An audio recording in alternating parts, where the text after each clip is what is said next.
Have you ever wondered what would happen if a human being was forced to dream forever? Not just sleep, but locked into a place where they could never wake up and never escape their own mind?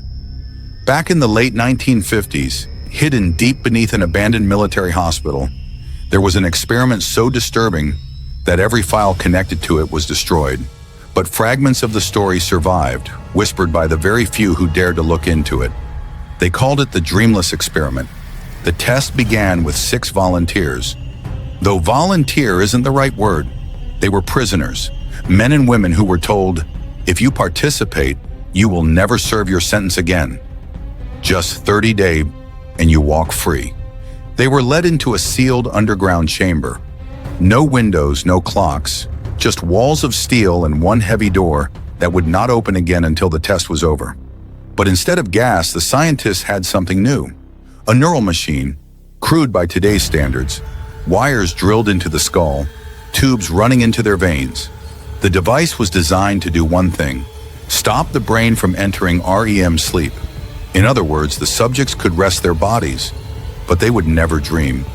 The scientists believed dreams were unnecessary, a weakness.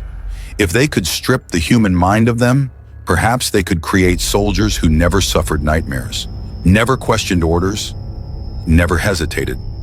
But the human mind wasn't meant to exist without dreams. And soon, they found out why. At first, the 6 behaved normally. They ate the bland food provided, whispered among themselves, pacing the room.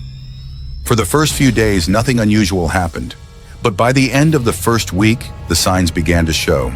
Their eyes became glassy, like the light behind them was dimming. They stared at the walls too long, tracing cracks that weren't there.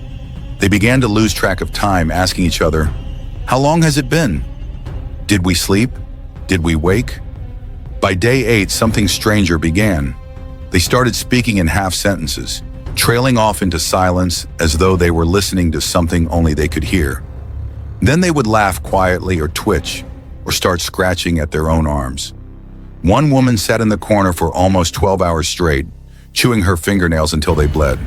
Another man tore pages from the books provided, folding them into strange shapes before swallowing them one by one. When the scientists asked what they were doing, he only said, "They told me to." On day 11, the screaming began.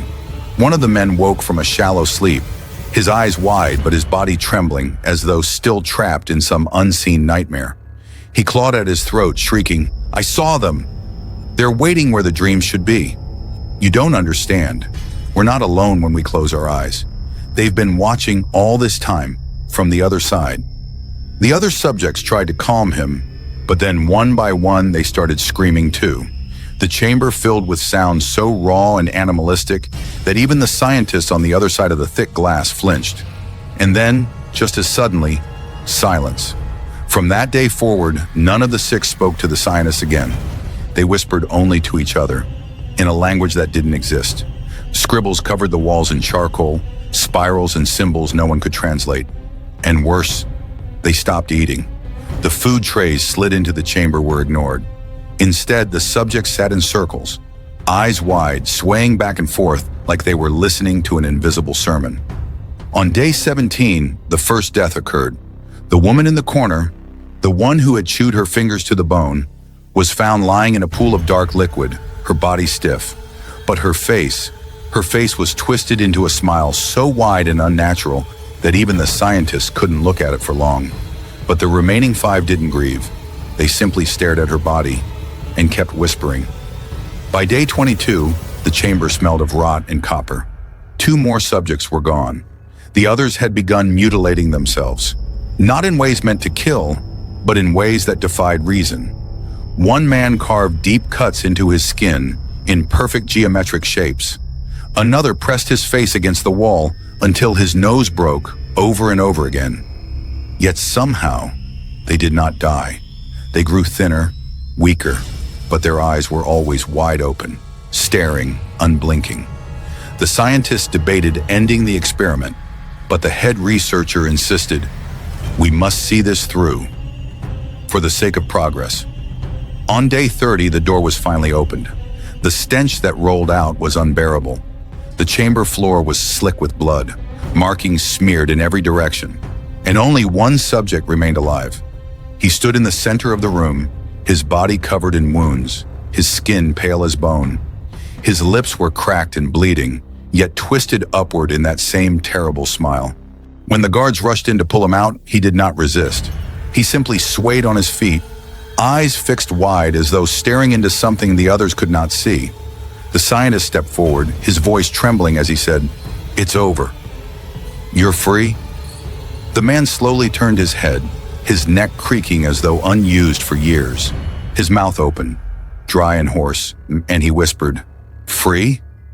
No, you've made a mistake. We were never meant to dream. And now, they're awake." The official records claim the experiment never happened, that there were no prisoners, no chamber, no survivors. But some researchers believe the fragments that leaked out, and they warn us even today. Never go too long without dreaming, because if you do, you might find out what's been waiting for you on the other side.